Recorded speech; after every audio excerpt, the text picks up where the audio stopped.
I walked into the office Monday morning and immediately knew something was wrong. My coworkers wouldn't look at me. Sarah from accounting gave me a sad smile and quickly looked away. Even the security guard at the front desk seemed uncomfortable when I badged in, like he knew something I didn't. Then I checked my email. The subject line made my stomach drop. Harold Mitchell's planned retirement, effective immediately. I stared at the screen. Planned retirement? I never planned anything. I was only 52 and loved my job as operations manager. I'd been there 15 years, working my way up from floor supervisor to department head. This place was my second home. I tried logging into the system. Access denied. My office door was locked, and there was already tape across the nameplate. Security walked over with a box of my things, my coffee mug, family photos, the plant my wife had given me. Everything I'd collected over the years. "Sorry, Harold," the guard mumbled. "Orders from upstairs." My badge wouldn't work. The elevator buttons stayed dark when I pressed them. 15 years of loyalty, of staying late to finish projects, of training new employees and mentoring younger staff, and they escorted me out like a criminal. Other employees watched through glass doors as I carried my cardboard box to the parking lot, whispering among themselves. I sat in my car for 20 minutes, hands shaking. An email? That's how they told everyone I was gone? No meeting, no explanation, no goodbye. Just an announcement that I'd supposedly planned my own exit. I demanded a meeting with Vanessa, my boss. She finally agreed to see me Tuesday afternoon in conference room B. Not even her office. The choice of room felt deliberate, like she was keeping this official and distant. She sat across from me with a folder in her hands, looking like she'd rather be anywhere else. "Harold, we discussed this," she said calmly, not meeting my eyes. "The incident last month was your final warning." I almost laughed. The incident? A piece of equipment got left unlocked in the warehouse after the night shift. It was a simple mistake that I'd immediately reported and fixed within an hour. "Vanessa, you told me not to worry about it," I said, leaning forward. "You said these things happen, that it wasn't a big deal." She shook her head like I was confused or lying. "That's not how I remember it, Harold. Company policy is clear about safety violations. This was documented as a serious breach." I felt my face getting hot. The conversation I remembered was completely different. She'd been casual about it, even dismissive. "You're lying," I said quietly. She closed the folder and stood up, smoothing her skirt. "I'm sorry you feel that way. The decision is final. Security will escort you out if you return to the building." But here's what she didn't know. I had video of that entire conversation. The warehouse cameras caught everything, including her waving off the incident with her hand, rolling her eyes, saying, "Don't make a mountain out of a molehill." I'd backed up those files months ago as part of my regular safety documentation. She had no idea what was coming. I returned to the building Tuesday to hand in my badge. I told myself I was done fighting, that I'd just return my company property and move on with my life. The lobby felt different now, like I was trespassing in a place that had once welcomed me every morning for 15 years. But as I walked through the lobby, I saw something that made my blood boil. Through the glass walls of my old office, I saw him, a young guy, maybe 25, sitting behind my desk like he owned the place. No nameplate on the door yet, but he was clearly settling in. He had a temporary badge clipped to his shirt and was talking on my phone, gesturing with my favorite pen. I recognized him immediately.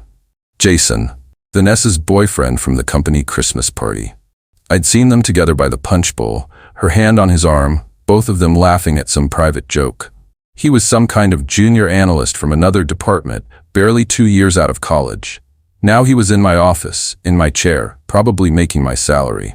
The security guard was waiting to walk me out, tapping his foot impatiently so I couldn't say anything. I just stared through the glass at this kid who'd stolen my career. He looked up and saw me watching. For a second, our eyes met through the glass. He didn't look guilty or embarrassed. He looked smug, like he'd won something. I handed over my badge and walked to my car, my hands shaking with rage. But I wasn't walking away from this. Not anymore. They thought they could quietly replace me with Vanessa's boyfriend and nobody would notice or care. They were wrong. At home, I remembered the company USB drive sitting in my desk drawer. I was supposed to wipe it clean before returning it, but they'd rushed me out so fast I never got the chance. I plugged it into my personal laptop, expecting to find some old training videos and maybe a few PowerPoint presentations I'd forgotten about. What I found was much better. The drive contained full video footage from the warehouse cameras, incident logs, safety reports, and training documentation. Everything from my 15 years as operations manager. I'd been meticulous about backing up files, knowing that documentation could protect both the company and employees if questions ever arose. But buried in the files was something that made me sit up straight and stare at the screen. My signature. My electronic signature on forms dated 3 days after they'd fired me. Someone had been using my authorization to approve compliance checks, safety reports, and equipment inspections. The dates were right there in the metadata, clearly showing these documents were created after my email access was cut off. I scrolled through more files, my heart racing, purchase orders with my approval, training completion certificates with my signature, monthly safety reviews bearing my electronic authorization. All dated after I was supposedly gone, after they'd announced my retirement to the entire company. I made copies of everything, organized by date and document type. This wasn't just about firing me anymore. This was fraud, forgery, and possibly criminal misconduct. And I had proof sitting right there on my laptop screen. I needed a job while I figured out my next move, so I took a position at Miller's hardware store 3 blocks from my old office. It wasn't glamorous, stocking shelves, helping customers find screws and paint, but it paid enough to cover my bills. The best part? The location. I could see my old building from the store's front window. And more importantly, my former co-workers started showing up as customers. The office coffee machine broke down, so people came in for filters. The bathroom needed new locks, so maintenance stopped by for hardware. They all seemed relieved to see me. "Harold, how are you holding up?" asked Jennifer from HR. "We miss you at the office." "Things aren't the same." I always smiled and said I was doing fine, just taking things one day at a time. But I listened carefully to everything they said. How Jason was struggling with the monthly reports. How Vanessa was taking credit for projects I'd started. How morale was terrible because nobody understood the new management style. Each conversation gave me more pieces of the puzzle. I was building a timeline in my head, connecting dots they didn't even know existed. 2 weeks into my hardware store job, Maria from Quality Control pulled me aside during her lunch break. She looked around nervously before speaking. "Harold, I need to ask you something. Did you authorize last month's compliance check?" I shook my head. I was already gone by then. She frowned and pulled out her phone, showing me a PDF. There was my name, clear as day, authorizing a safety inspection that supposedly happened after I was fired. "This doesn't make sense," she whispered. "Your signature is on here, but the date is 3 days after your retirement email went out." I pretended to be confused, but inside I was celebrating. Someone else had noticed the impossible timeline. I took a photo of her screen with my phone. "That is strange," I said carefully. "Maybe it's just a computer glitch?" She shrugged and left, but I could tell she was thinking about it. That afternoon, I added her testimony to my growing file. People were starting to notice the inconsistencies. The forged signatures weren't as invisible as Vanessa thought. I just needed to be patient and let others discover the truth on their own.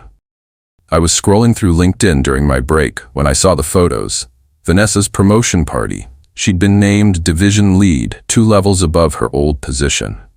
In the pictures, she was holding champagne and smiling in the boardroom, but I focused on the background. On the whiteboard behind her was a list of her key achievements. One line made me laugh out loud. 60% compliance improvement under new leadership. That was impossible. I knew the real numbers. Under my management, compliance was already at 94%. There was no room for a 60% improvement unless the numbers had gotten much worse after I left. Which meant either she was lying about her achievement or the department had crashed under Jason's leadership and she was taking credit for bringing it back to normal. I screenshot every photo, zooming in on that whiteboard. The math didn't add up, and anyone with access to the historical data would know it. Vanessa was building her promotion on fake numbers. She had no idea I'd kept copies of all the real compliance reports. I knew exactly what the baseline was, and her improvement story was complete fiction. The best call came from Sandra, my old friend from HR who'd been forced out 6 months before me. She was careful on the phone, but she had something important to share. "Harold, I kept some emails I probably shouldn't have," she said quietly. She met me at a coffee shop across town and slid a folder across the table. Inside were printed emails showing Vanessa pushing for my removal before Q3 to save optics. The conversations went back months, long before the equipment incident. "She was planning this from the beginning," Sandra explained. "The incident was just her excuse. She needed you gone to make room for Jason." One email was particularly damning. Vanessa writing to the division head about replacing old management with fresh perspectives. The timestamps showed she'd been building a case against me for months, documenting every small mistake and blown-up minor issues. The equipment incident wasn't my final strike. It was her golden opportunity. I thanked Sandra and made copies of everything. Now I had proof that my firing wasn't about performance or safety. It was about clearing a path for Vanessa's boyfriend to take my job. Tom, my former team lead, called me at the hardware store. He was frustrated and needed to vent. "Harold, I don't know what to do anymore. Jason doesn't understand our system. He's making decisions that don't make sense." Tom explained how Jason had changed the monthly reporting schedule without understanding why we'd set it up that way originally. Now they were missing deadlines and getting complaints from upper management. Vanessa keeps blaming us, saying we're not adapting to new leadership. The team was falling apart. 3 people had asked for transfers, and productivity was down across the board. Jason would ask questions about basic procedures that any operations manager should know, then get defensive when people tried to explain. "Yesterday, he told us to skip the safety briefing because we were behind schedule," Tom said. I had to remind him that's against company policy. He just shrugged and said rules change. I listened and took notes. Every mistake Jason made, every poor decision, every policy he ignored, I documented it all. The department I'd spent 15 years building was crashing under incompetent leadership. And soon, people would start asking why they'd replaced someone with my track record, with someone who clearly didn't know the job. Walking to my car after closing the hardware store, I saw something interesting in the office parking lot across the street. Jason was meeting with someone next to a black sedan. I recognized the other man immediately. Rick Torres, a vendor rep who'd tried to win our maintenance contract 3 years ago. I'd rejected Rick's proposal because his prices were 40% higher than our current vendor, and his references were questionable. He'd gotten angry during our final meeting, accusing me of bias and threatening to go over my head. Vanessa had backed my decision at the time. Now here he was, shaking hands with Jason in a parking lot after business hours. They talked for 10 minutes, and I saw Rick hand Jason a thick envelope. Not a handshake goodbye, an envelope exchange. I took photos from across the street with my phone's zoom. The lighting wasn't perfect, but you could clearly see both men and the envelope transfer. Whatever they were discussing, it wasn't happening through official channels. I added the photos to my growing evidence file. If Jason was making deals with vendors I'd previously rejected, especially outside of normal procurement processes, that raised serious questions about conflicts of interest and possibly corruption. My daughter Claire came home to visit after hearing about my firing. She's a compliance lawyer in another state, and she was furious about how the company had treated me. "Dad, what they did sounds illegal," she said after I explained everything. I showed her my evidence file, the forged signatures, the impossible timelines, the emails Sandra had shared. Claire's eyes got wider as she went through each document. "This isn't just wrongful termination, this is fraud and forgery." She helped me organize everything chronologically, creating a timeline that clearly showed the pattern of deception. "Look at this," she said, pointing to a series of documents. "They used your signature to approve things while simultaneously claiming you were retired. That's documentary fraud." Claire offered to help me build a stronger case. She knew exactly what evidence would be most compelling and how to present it in a way that would get attention from the right people. For the first time since my firing, I felt like I had someone on my side who understood the legal implications. "We're going to take our time and do this right," she said. "No rushing, no mistakes. When we're ready, this case will be bulletproof." Claire made a discovery that changed everything. While examining the metadata of a PDF Vanessa had submitted to justify my firing, she found a buried internal memo. The document properties showed it had been created 2 weeks after my termination. "Look at this timestamp," Claire said, pointing at her laptop screen. "This memo supposedly documents misconduct from 3 months ago, but the file was created last Tuesday. And look at the modification history." The memo cited the equipment incident as evidence of my declining performance, but it also referenced a training meeting happened after I was fired. Either I was attending meetings as a ghost, or someone had gotten sloppy with their timeline. Claire pulled up the original training schedule from my USB files. "Here's the meeting they're talking about. It was scheduled for last week, 10 days after your retirement was announced. How could you have performed poorly in a meeting you couldn't attend?" We printed out both documents side by side. The evidence was clear. Someone had fabricated a misconduct report after the fact, then made mistakes with the timeline. It was proof that my firing was based on manufactured evidence. "This alone could get you reinstated," Claire said. "But let's see what else we can find." I decided to send an anonymous letter to the corporate ethics hotline. Not an accusation or a complaint, just a list of dates and facts that didn't add up. I wanted to plant seeds of doubt without revealing my hand. The letter was simple. "Please verify the timeline of Harold Mitchell's departure. Documents show his electronic signature was used for approvals dated after his termination. Attached are the relevant dates for your review." I included copies of 3 forged documents with the timestamps clearly visible. I mailed it from a post office across town with no return address. Not dramatic or emotional, just businesslike questions about inconsistent paperwork. The kind of thing that would make someone in corporate take a second look at the files. Claire approved of the approach. "You're not making accusations, just pointing out discrepancies. That's much harder for them to dismiss as a disgruntled employee complaint." Within a week, I heard through Tom that corporate had requested copies of various documents from my termination. Vanessa was apparently confused about why they needed the files, but she had to comply. The first domino was wobbling. A former finance tech named Dave reached out through LinkedIn. He'd left the company a month after my firing, but had kept some files he thought I might find interesting. We met for lunch, and he showed me a spreadsheet that made my jaw drop. Jason's position was being billed under external training services, rather than as a regular employee salary. The contract was structured to avoid standard HR oversight and background checks. It was a creative way to get him into the role without normal hiring procedures.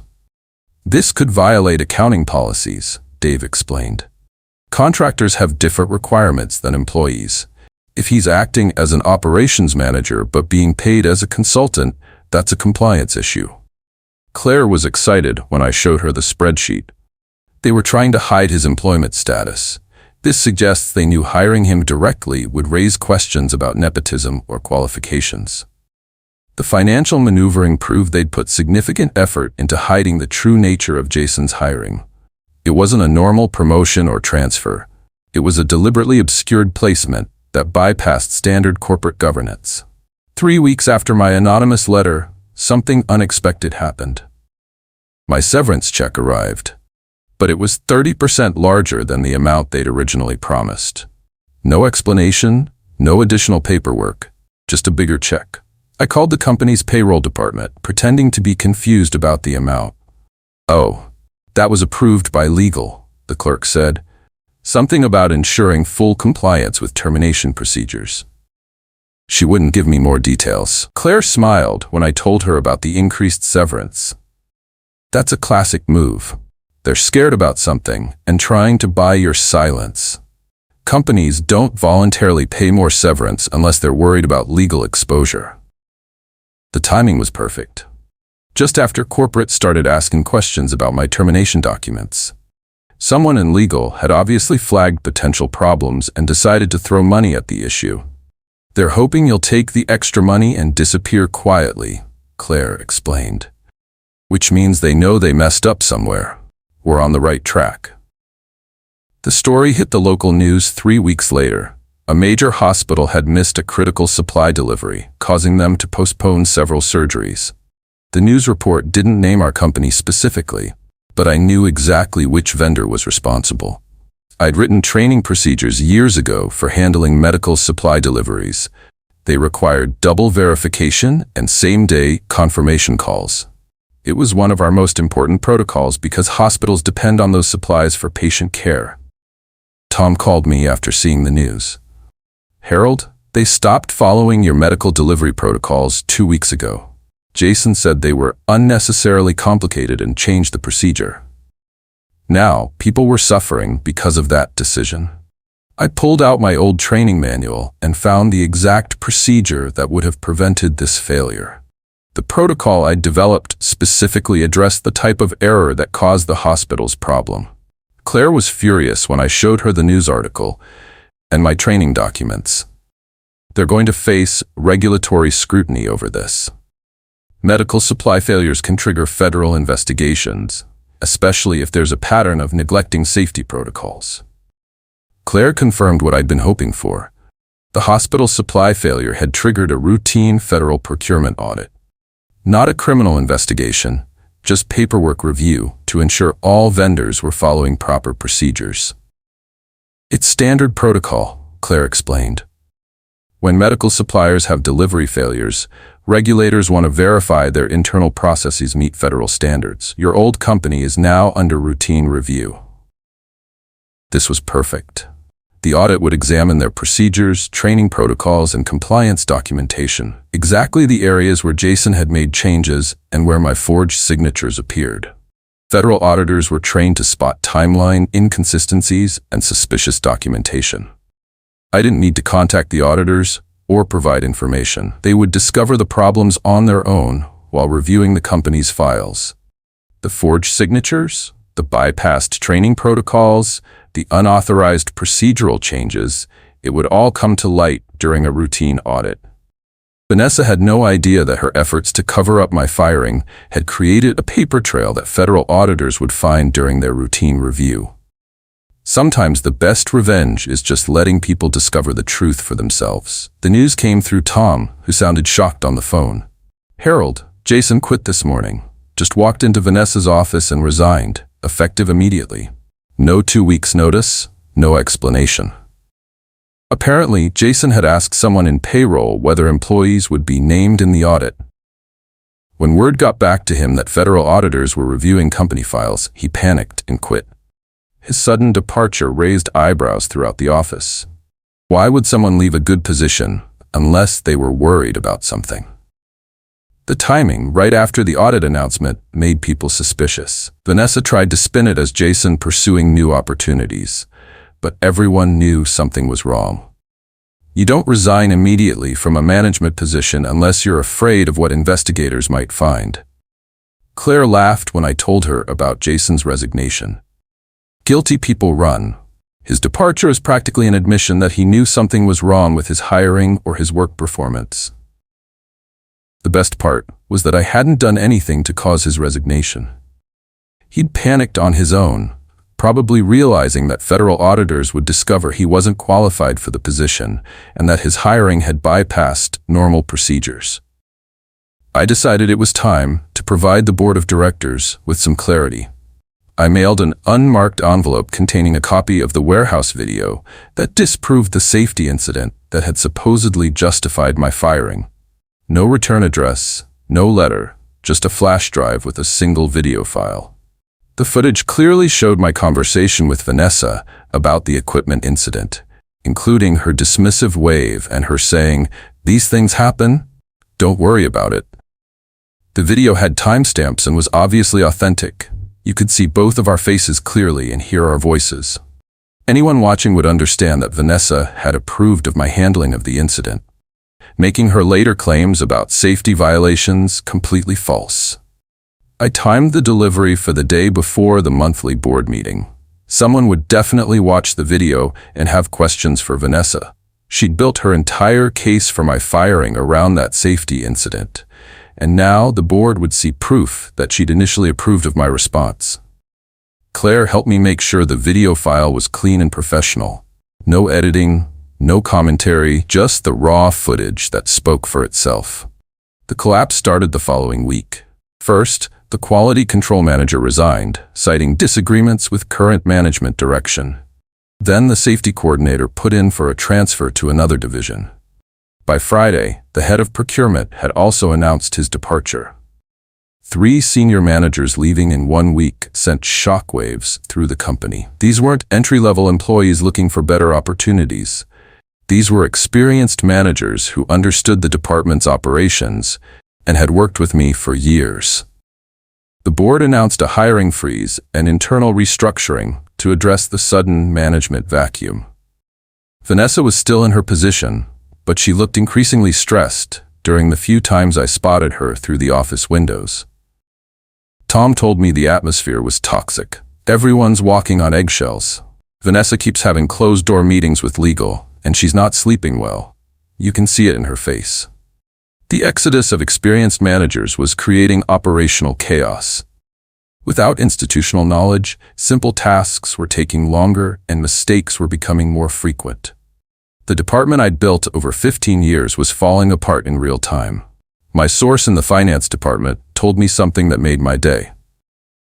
Vanessa was scheduled to present quarterly results to the board of directors, and she was planning to use fabricated compliance data to make herself look successful. Claire helped me compile the real numbers from my old files, the actual baseline compliance rates, safety metrics, and operational efficiency scores from before my firing. The contrast with Vanessa's inflated claims would be obvious to anyone who looked at both sets of data. I sent the real data anonymously to the head of risk management with a simple note: for comparison purposes during tomorrow's quarterly review. Just facts and figures with timestamps showing the true performance metrics. The timing was perfect.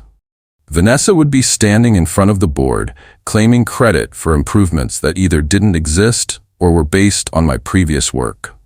Meanwhile, the board would have access to the real data that proved her presentation was fiction. I didn't need to attend the meeting or make accusations. The numbers would speak for themselves, and board members would start asking questions Vanessa couldn't answer. The board meeting was apparently a disaster for Vanessa.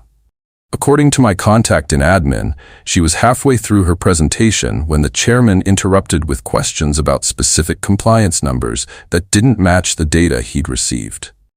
"Can you explain this discrepancy?" he'd asked, showing her a comparison between her claimed improvements and the baseline data I'd provided. Vanessa stammered and said she'd need to verify her sources. Then came the question that ended everything. "Can you explain why Harold Mitchell's electronic signature appears on documents dated after his termination?"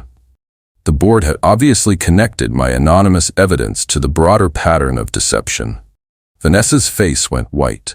She couldn't explain the forged signatures, the impossible timelines, or the inflated performance metrics. The meeting was adjourned without her finishing the presentation. My source said Vanessa left the building immediately after the meeting, looking shaken. She hadn't been seen in the office since. Word was spreading that something major had happened in the boardroom, but nobody knew exactly what. The press release came out 2 days later, buried in the business section of the company website. Vanessa Pratt has resigned from her position as division lead to pursue other opportunities. The company thanks her for her service and wishes her well in future endeavors. No details, no scandal, no headlines, just the corporate equivalent of "she's gone and we're not talking about it." The kind of quiet departure that happens when someone leaves under a cloud, but the company wants to avoid publicity. Claire smiled when she read the announcement. That's exactly what happens when someone resigns to avoid being fired. The company gets rid of the problem without admitting wrongdoing. I felt a mix of satisfaction and relief. Vanessa had destroyed my career and reputation, but she'd ultimately destroyed herself with her lies and cover-ups. The truth had won, even if it took longer than I'd hoped. The best part was that I hadn't needed to file lawsuits or make public accusations. Her own actions had created the evidence trail that led to her downfall. The call came from corporate HR on a Thursday morning while I was organizing screws in the hardware store. They wanted to offer me a consulting position, interim operations manager, while they conducted a search for permanent leadership. I negotiated carefully. Same office, same salary level as before, and full authority to restore the procedures and protocols that had been changed. I wanted to sit in the same chair Vanessa had occupied during her brief time as division lead. Walking back into that building felt surreal. The same lobby, the same elevators, the same conference rooms where they'd humiliated me months earlier. But now I was returning on my terms, with the power to fix the damage that had been done. My former team was thrilled to see me. "Harold, thank God you're back," Tom said, shaking my hand. "We've been hoping someone would bring you in to fix this mess." The first thing I did was review all the procedural changes Jason and Vanessa had made. Most were either unnecessary or actually dangerous. It would take months to repair the damage to department culture and operational efficiency. I found an email in my inbox from Vanessa, sent through her attorney. It was carefully worded, expressing regret about any misunderstandings that had occurred during my departure. Not an apology, just lawyer speak designed to avoid admitting wrongdoing. I deleted it without responding. She'd had months to reach out, months to correct the lies she'd told about my performance. A legal letter after her resignation meant nothing to me. Instead, I hung a framed quote above my office door. The same door that had been locked against me. The same office where Jason had smugly sat in my chair. The quote read, "Never rush revenge, let the truth ripen." I'd learned that patience was more powerful than anger. The truth had taken time to surface, but it had been more devastating than any confrontation or lawsuit could have been. Vanessa had defeated herself with her own dishonesty. Now I was back where I belonged, rebuilding the department I'd spent 15 years creating. The best revenge wasn't destroying Vanessa's career. It was proving that competence and integrity ultimately win over nepotism and deception. Some victories are worth waiting for.